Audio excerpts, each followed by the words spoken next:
Hi everyone and welcome to Wing It Wednesdays, the cook and chat show where I talk about life as a food blogger while cooking something up and having the occasional existential crisis. And I'm so sorry about the shoddy audio this week. I have a new phone, it doesn't have a headphone jack, so the microphone that I was using for my other videos doesn't work. I do have a converter, it also doesn't like it, so please bear with me while I try and figure out a solution to this problem.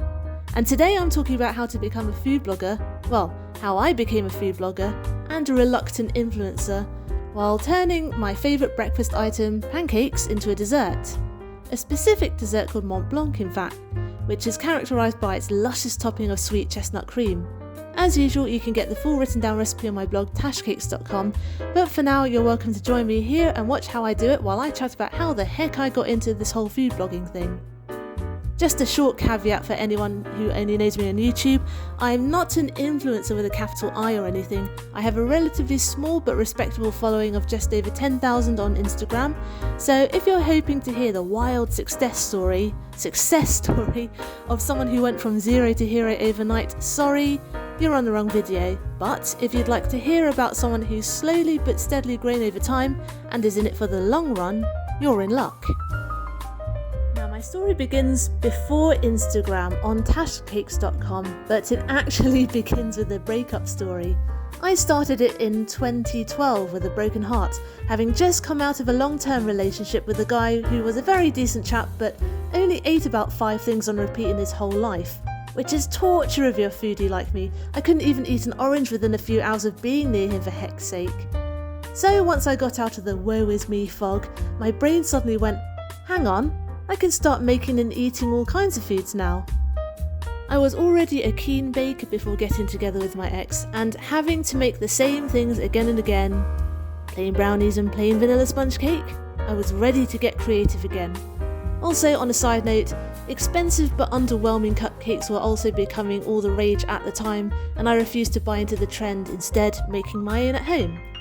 So I started baking all kinds of things in all kinds of flavours. Cupcakes, loaded brownies, sponge cake, chiffon cake, mirror cake, cheesecake, tarts, pies, biscuits, cookies, the whole lot. And of course I started cooking different kinds of savoury food, particularly Southeast Asian. I am half Malaysian Chinese after all. And the friends and family that got to taste them started asking how I make everything. And so I made an account on Blogspot and Tashcakes.com was born. 2 years later in 2014, I grudgingly made an Instagram account after some cajoling from my friends. I'd already long gone off Facebook, found Twitter terrifying, and didn't want any more social media in my life. But then I realised it was a great way to see what food really looks like at restaurants, so I started using it as a kind of secondary menu. I know I'm not the only one. And then I started posting. My very first post on Instagram was a blurry, yellow-toned shot of some homemade shortbread biscuits with just the hashtag biscuits. I posted once a month because I'd forget to post and wouldn't caption anything.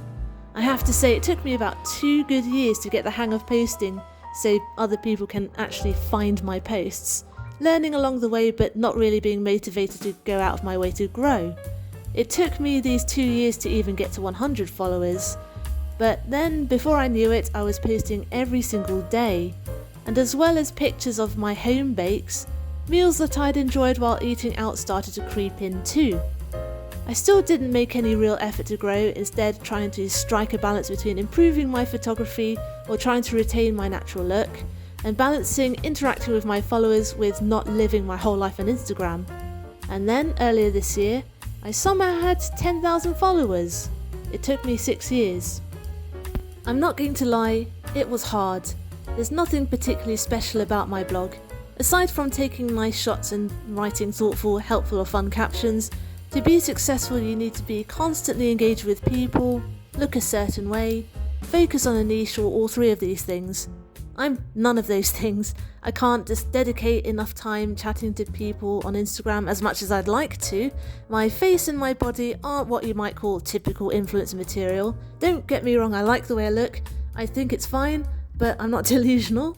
And I don't have a specific niche when it comes to blogging about food.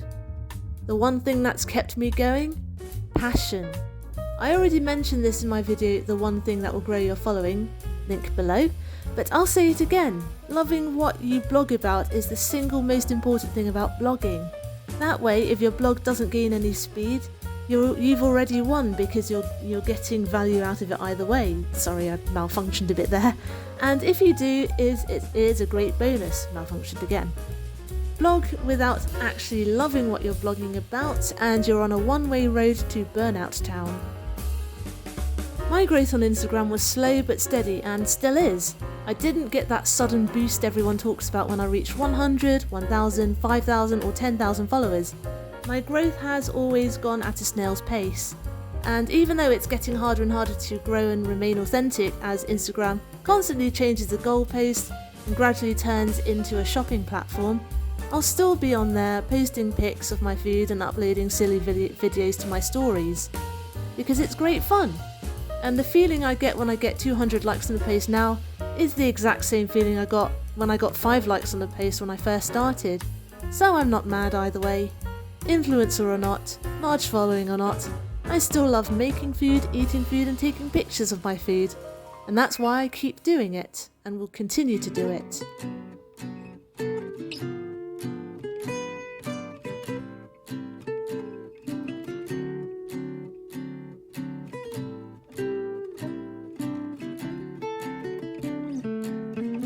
But again, the most important thing is that you're having fun. If not, what's the point? Life's too short. Thanks for watching and or listening. I hope you enjoyed today's video and found something in it useful, and I hope you'll join me next Wednesday for my next one.